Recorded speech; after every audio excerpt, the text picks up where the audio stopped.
Bismillahirrahmanirrahim. La hawla wa la quwwata illa billahil aliyyil azim. Adada kulli harfin kutiba wa yuktabu abadal abidin wa daharat dahirin. Radiyallahu anni wa ankum ma'anil muslimin. Thumma qala radiyallahu anhu. Bismillahirrahmanirrahim.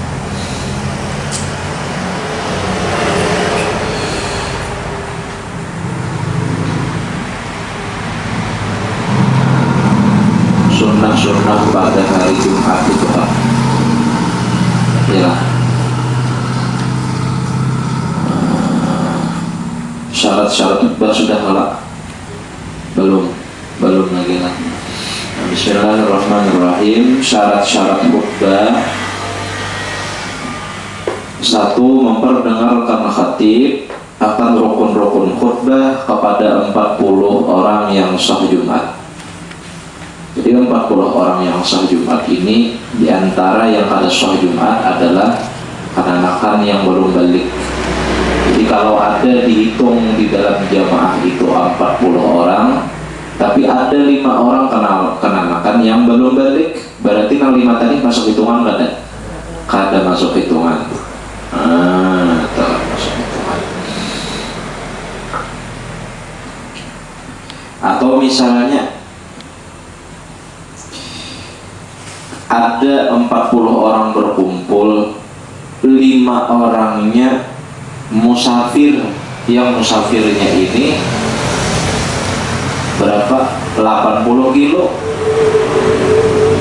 Nah, dianjurkan kepadanya ini adalah sembahyang sunat qasar. Tapi nak Jumat misalnya, nak Jumat juga. Nah, 5 tadi hitunglah. Kada. Nah, jadi 40 orang itu adalah 40 yang sah Jumat. Semalam dipadakan mukimin orangnya, orang di kampung situ juga. Itu pulang balik orangnya, bakal orangnya nyala. Nah, itu mendengarkan khutbah orangnya. Kadang terguring, kalau 40-nya itu ada terguring diantaranya. Nah, itulah. Nah, kemudian yang kedua, rukun-rukunnya mesti bahasa Arab. Jadi rukun-rukunnya mesti bahasa Arab. Semalam rukun khutbah yang Allah: 1. Memuji Allah pada khutbah pertama, dan kedua seperti alhamdulillah masih bahasa Arab. Yang ketiga, berdiri bagi orang yang puasa.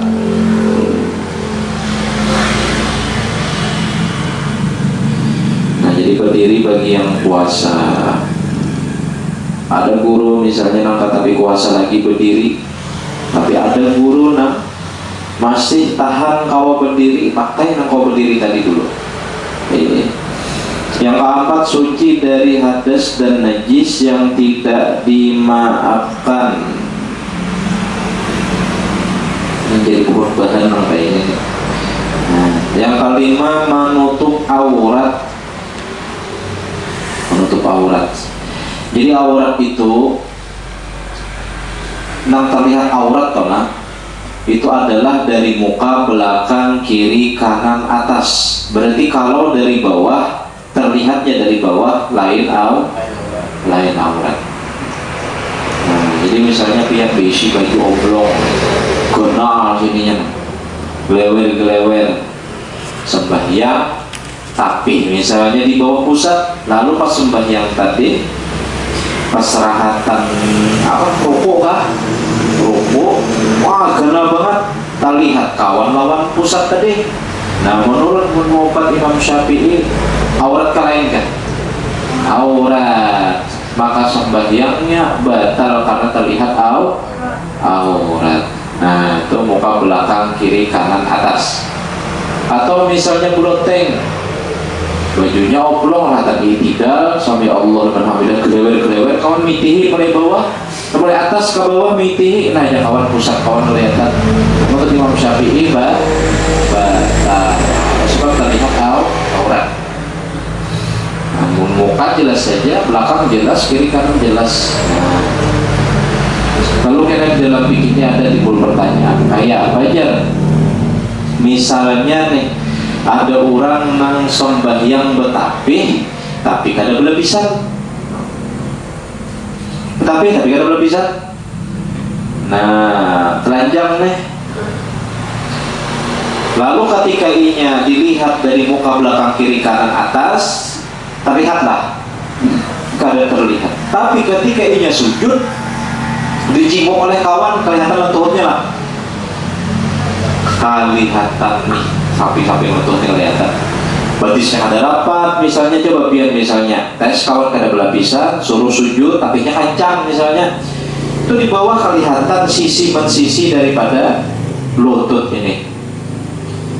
Nah, maka munnya kita kada melihat kitab-kitab yang lain, maka itu hukumnya batal.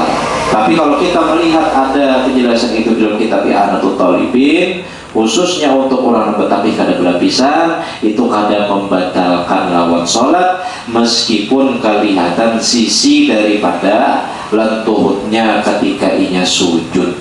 Tapi lah, nah ini dalam kitab I'anatul Talibin. Cuma untuk kesempurnaan sholat, maka tetap kita ini disuruh berlapisan. Nah, untuk kesempurnaan tadi. Nah, jadi Nabi Ibrahim itu ditagur oleh tanah. Jadi tanah menagur lawan Nabi Ibrahim, wahai Nabi Ibrahim, kalau supan tapi lawan mulut, tuna kelihatan suanan. Nah, tak ada bahasa kita tuh mikrofon lawan baterai-baterainya ya. Nah, lalu Nabi Ibrahim supan. Lalu Nabi Ibrahim maulah salawar. Jadi man awwala sarwala bisirwalin Ibrahim alaihissalam. Orang yang awal-awal tanaman desain akan salawar adalah Nabi Ibrahim. Nah, mungkin berjubah kalah atau jenis kayak rok kayak itu kalah, jenis potongan kayak jubah-jubahan gitu. Nah, cuma ada selawarnya lalu kelihatan. Nah, jadi untung ada kitab I'anah lah membahas masalah tapih tadi, tidak aurat. Nah, maksud di sini menutup aurat. Nih, andai mimbarnya ini tinggi banget, si imam tadi pulang pintar benar, kurang menyempurnakan si imam tadi. Nah, jubahnya model putih ada tarang juga, model nakar kampus juga, atau cuma ada belum bisa. Nah, kalau belum bisa, lalu kelewar kelihatan mulai bawah kawan. Namun melihat mulai bawah batal kada batal karena dari bawah. Jadi satu-satunya jihad yang kada batal ketika terlihat aurat adalah jihad bawah. Kita menjimuk mulai bawah atau sini. Nah, kawan di bawah tipakan di bawah salah ini lah. Nah, kalau batal itu karena melihat mulai bawah. Ini menutup aurat lah. Nah, karena duduk antara dua khutbah dan sunnah membaca surah Ikhlas. Jadi kene ada kenabian misalnya suruh orang khutbah, ada kalau innahu huwal ghafurur rahim turun si khutbah nih, biasanya si Bilal ini membaca doa kalau Allahumma sholli wa sallim wa zid wa an'im wa tafaddal wa barik. Ada kalau itu doa nanti tak khutbah. Nah, itu si Hatib ketika itu membaca qul huwallah turun, baca qul huwallah, yang lain mengaminkan amin si Bilal. Nah, ketika kita baca qul huwallah. Yang ketujuh, berturut-turut antara rukun-rukun khutbah dan antara khutbah dengan sembahyang. Arti berturut-turut itu jangkanya jangan lawas. Nah, jadi mengucap alhamdulillah, jadinya rukun khutbah nih. Sekalinya setengah jam atau sejam pulang hanya sholawat. Nah, itu pagat ngarannya. Arti berturut-turut itu kada lawas jangkanya. Nah, itu antara khutbah dan antara sembahyang pulang. Turun pada khutbah. Ada ini dulu Imam, aku bahira aja Imam. Bahira tuh 1 jam 2 jam bahira aja. Nah, lawas jangkanya lawas sembahyang. Nah, kabasa pulang tuh dalam itu lawasnya. Dan angka 8, berkhutbah itu di waktu zuhur. Waktu zuhur khutbah.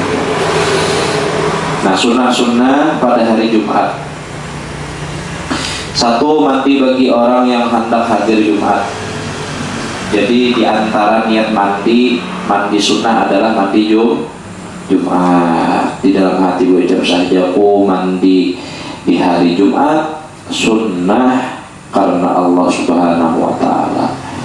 Nah, mandi sunnah. Apa bedanya mandi diniati? Lalu kada diniati kita dapat nilai pahala sunnah, kada diniati kita kada dapat apa-apa.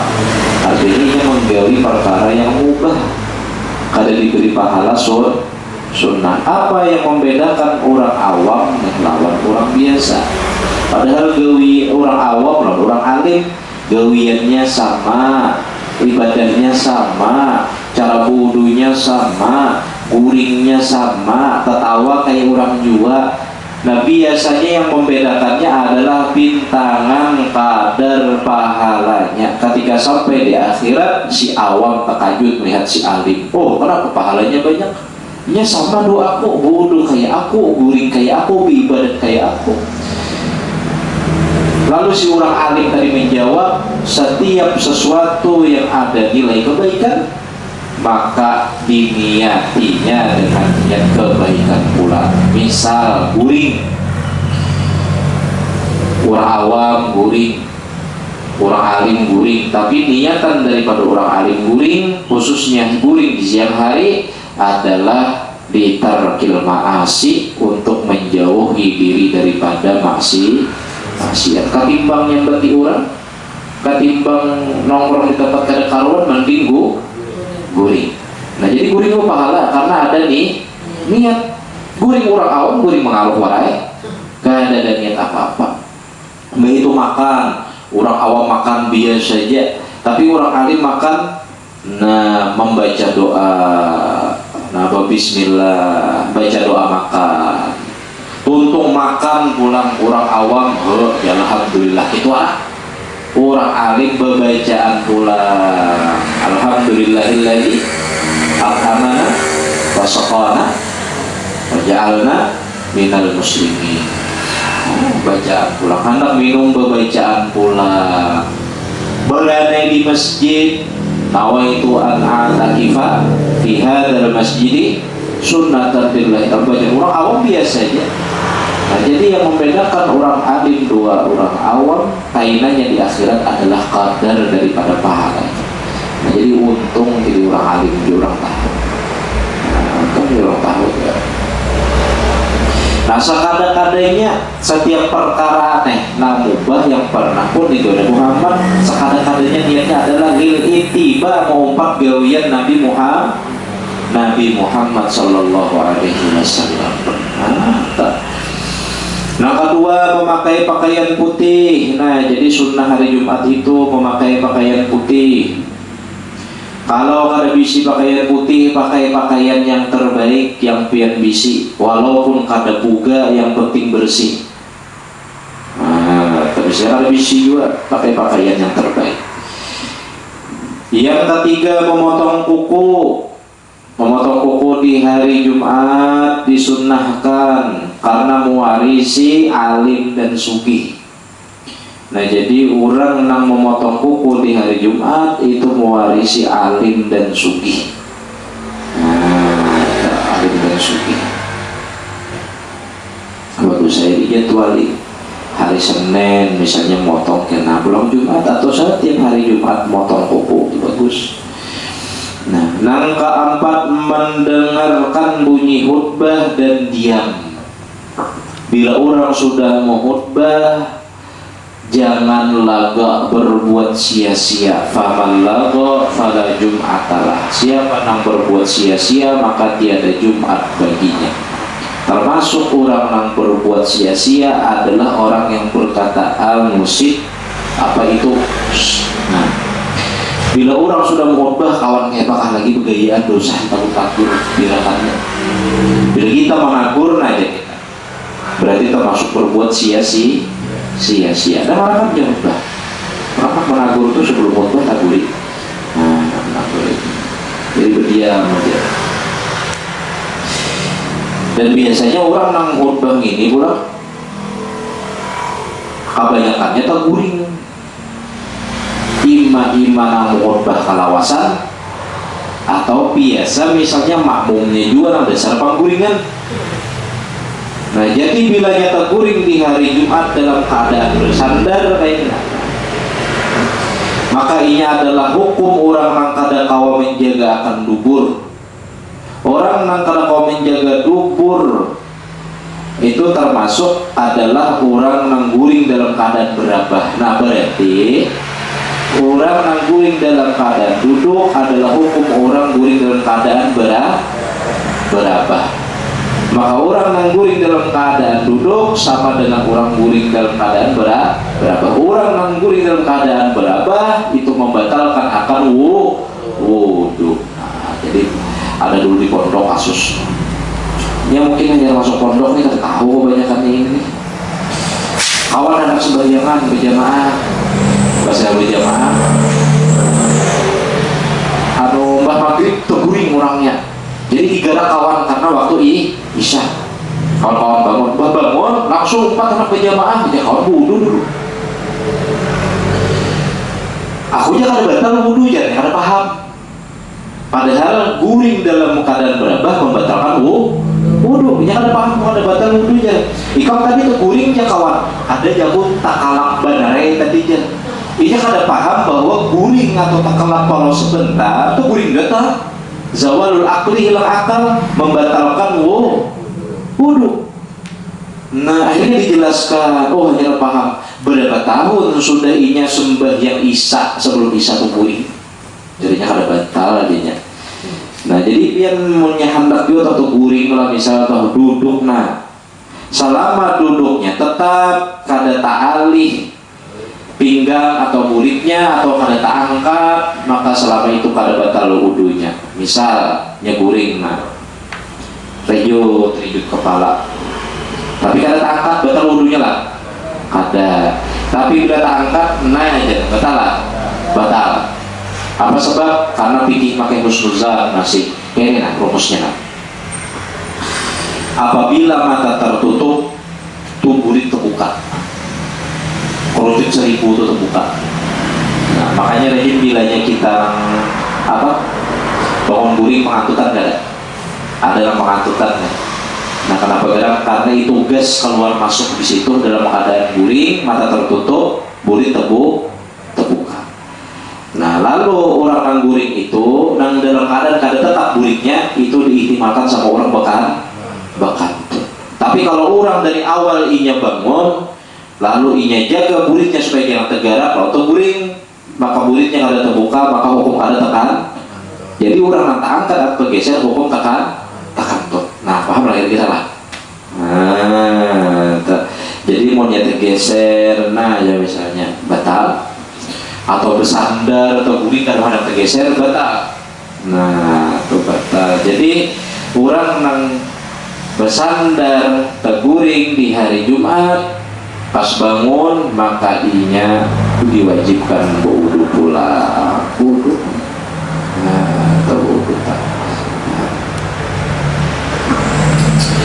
Nah, ya bilang guring-guring tak. Nah, yang kelima memakai harum-haruman bagi yang tidak puasa dan tidak berihram. Karena berharum-haruman bagi orang yang puasa hukumnya makruh. Nah, jadi makruh hukumnya orang puasa itu berharum-harum dan orang berihram atau ada boleh juga berharum-harum. Tapi bagi kita disunahkan memakai harum-haruman. Yang keenam, bersegera pergi ke masjid bagi bukan khatib. Apabila khatib disunahkan melambatkan seperti waktu khutbah sampai waktu khutbah. Wah ini kayaknya semua lagi di khatib. Banyak sudah orang khutbah hanya datangan aturan orang yang nanti itu adalah khatib. Nah, jadi di dalam kitab kalau ada Hilatul Hidayatus Salikin, orang yang datang berjumat bersungsung di awal waktu bersungsung itu sama inya mendapatkan pahala 1 ekor unta. Nah terus sampai itu di akhir Sampai kita dapat intalonya, ada kadarnya kayak kambing, ada kadarnya kayak sapi, ada kadarnya kayak ayam, ada kadarnya kayak itik. Jadi ada suatu kampung nih, nang kampung itu kada mau song-song durang di Jumat, orang itu hatuha takutnya orang. Kenapa aja kampung sini ya? Bila orang tuh mudahnya datangan, kan nyanu aja jakai tadi menjawab. Bilanya awal datang, dia dapat apa aja unta. Lalu dia datang sedikit dapat sapi, duduk sedikit dapat kami kada kau, artinya bersong-song karena kami tinggi darah gitu. Kita omongan sapi, kambing, unta tinggi darah ini ya. Entah alasan aja minta. Jadi langsung sungi tulak alam, baca zikir atau baca Quran, bawa Quran di kantong kah, atau baca sholawat kah ya kalau. Jadi hari Jumat ini dibanyak-banyaki baca sholawat atau perbanyak sembahyang sunnah kah ya kalau. Segera pergi ke masjid, punya hati belambat. Karena pegerannya jadi belambat si hatib, karena si hatib apabila bercepat, hatib apabila datang, malaikat menutup buku daripada buku catatan amal kebaikan. Jadi bila hatib ini datang, ditutup oleh malaikat buku catatan. Jadi kalau hatib itu sudah datang, ya kalau lalu ditutup buku catatan, akhirnya orang menang berzikir kada lagi tercatat akan amal kebaikannya. Nah, jadi menghendak itu ya kalau menjadi hati tak kudu diluji datang, kasihan orang. Kalau orang ada anak bersalawat masih berzikir, masih hati datang, tutup sudah buku. Ini ya Allah hati misalnya pada alim juga datang berdulu pada makmum yang lain, apa daya lagi. Nah, kemudian yang ketujuh, membaca surah Kahfi pada siangnya atau malamnya. Hari Jumat nih sunnah baca surah Kahfi. Nah, jadi ada kawan yang cangkal ke mondok nih Darussalam, tiap saja tuh orang menuju nang bariah. Jadi kalau guru bakri mayat itu membaca surah Kahfi sampai maghrib. Sampai maghrib. Nomor 8, memperbanyak membaca sholawat dan doa. Karena membaca sholawat di hari Jumat itu dianjurkan oleh Nabi Muhammad Sallallahu Alaihi Wasallam. Sekurang-kurang membaca sholawat ketika hari Jumat adalah 70 kali. Jadi sekurang-kurang baca sholawat di hari Jumat 70 kali. Nah, jangan kurang daripada 70 kali itu.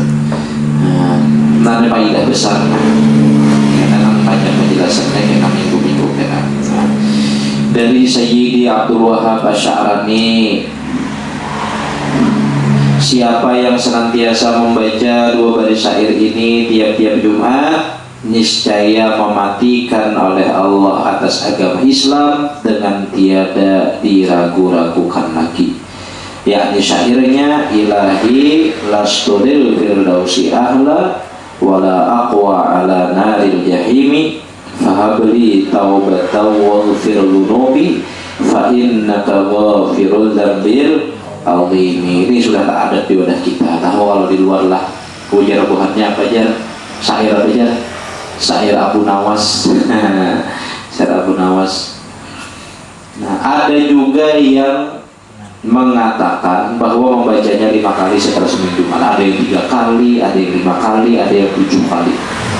Di Gunung Raja termasuk membacanya 7 kali. Apa sebab? Karena di awal tuh biasanya orang kada kau tahu 4, pas nang sahir nang kedua hanya kau tahu 4. Jadi kalau orang membaca 7 sudah pasti kalau dipastikan itu membacanya lebih dari 5, paling kada 6-nya terbaca.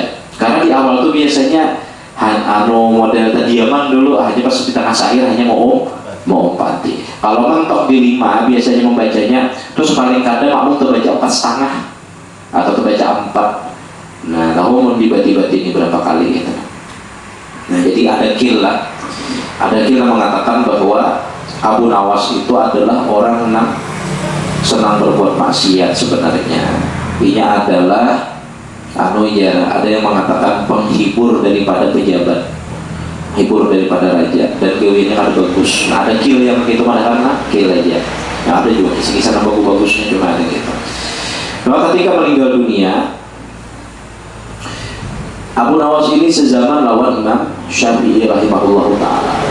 Imam Syafi'i dipintakan untuk memandikan Abu Nawas. Imam Syafi'i ini hendak kada mau, karena melihat kelakuan Abu Nawas. Sekelas ulama besar kayak Imam Syafi'i mau memandikan Abu Nawas, kada ada efek jerah bagi orang ahli maksiat.